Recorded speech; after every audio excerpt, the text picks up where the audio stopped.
Bonjour à tous et bienvenue sur ma chaîne. Aujourd'hui, on s'intéresse à un sujet important, celui de la double nationalité de quelques joueurs ivoiriens. Ces joueurs talentueux, qui ont brillé sur les terrains du monde entier, ont dû faire face à un choix crucial, représenter leur pays de naissance, la Côte d'Ivoire, ou leur pays d'adoption. Un choix difficile, qui a des conséquences importantes sur leur carrière et leur identité. Dans cette vidéo, nous allons partir à la rencontre de ces joueurs exceptionnels. Nous allons retracer leur parcours, comprendre les raisons qui les ont poussés à choisir la Côte d'Ivoire ou à opter pour une autre nation. Préparez-vous à découvrir des histoires captivantes, pleines de rebondissements, de sacrifices et de victoires. Alors, installez-vous confortablement, montez le son et plongeons ensemble dans l'univers passionnant des éléphants à double nationalité. Commençons notre voyage avec une légende du football ivoirien, Didier Drogba. Né en Côte d'Ivoire mais ayant grandi en France, Drogba aurait pu porter le maillot bleu. Il a finalement choisi de représenter la Côte d'Ivoire, une décision lourde de sens qui a marqué l'histoire du football ivoirien. Avec les éléphants, Drogba a participé à 3 Coupes du Monde et remporté 2 ballons d'or africains. Il est devenu un véritable symbole de fierté nationale, un modèle pour toute une génération de jeunes Ivoiriens. Poursuivons avec un autre joueur talentueux, Gervais Yao Kouassi, plus connu sous le nom de Gervinho. Formé en Côte d'Ivoire, il a ensuite évolué en France, remportant notamment un titre de champion avec Lille. Possédant la double nationalité ivoirienne et française, Gervinho a opté pour les éléphants, avec lesquels il a remporté la Coupe d'Afrique des Nations en 2012. Un choix payant pour ce joueur rapide et technique qui a marqué de son empreinte le football ivoirien.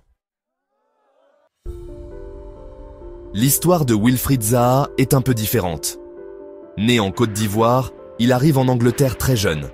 Il se fait remarquer par son talent et intègre les équipes de jeunes de Crystal Palace, puis de Manchester United.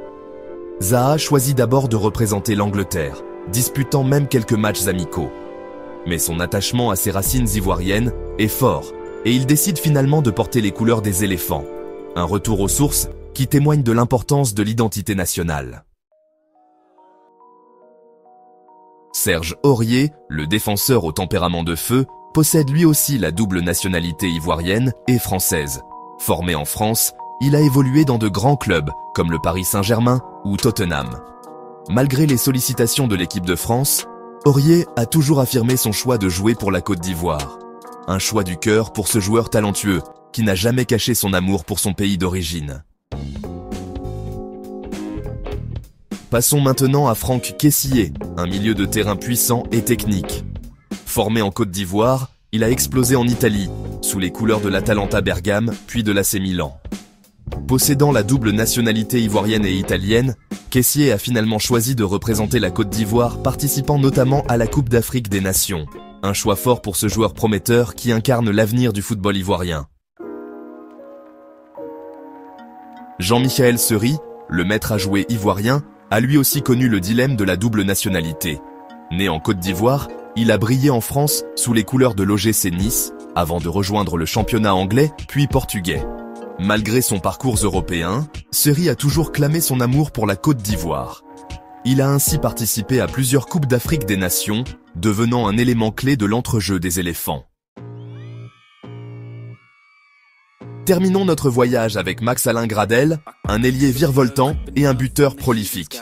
Formé en France, il a évolué dans différents clubs français et anglais, remportant notamment un titre de champion de France avec Saint-Étienne. Possédant la double nationalité ivoirienne et française, Gradel a choisi de représenter la Côte d'Ivoire, avec laquelle il a remporté la Coupe d'Afrique des Nations en 2015. Un choix qui témoigne de son attachement profond à ses racines ivoiriennes. Au regard de l'instrumentalisation du RDR de l'article 48 pour exclure Thiam de la liste électorale, ces joueurs ne devaient donc pas jouer pour la Côte d'Ivoire, puisqu'ils ont perdu leur nationalité ivoirienne lorsqu'ils ont été naturalisés et ont pris une autre nationalité. La CAF et la FIFA doivent annuler toutes les coupes et toute participation aux compétitions internationales de football. Déchoir la Côte d'Ivoire de la CAN de 2015 et 2024. J'espère que cette vidéo vous a permis de mieux comprendre les choix difficiles auxquels sont confrontés ces joueurs talentueux. Choisir entre son pays de naissance et son pays d'adoption n'est jamais facile. C'est une décision lourde de sens, qui dépend de nombreux facteurs, l'histoire personnelle, le parcours professionnel, l'attachement familial, l'ambition sportive. Quoi qu'il en soit, ces joueurs d'exception, qu'ils aient choisi la Côte d'Ivoire ou une autre nation, ont tous en commun l'amour du football et le désir de briller au plus haut niveau. Et c'est bien là l'essentiel, n'est-ce pas ?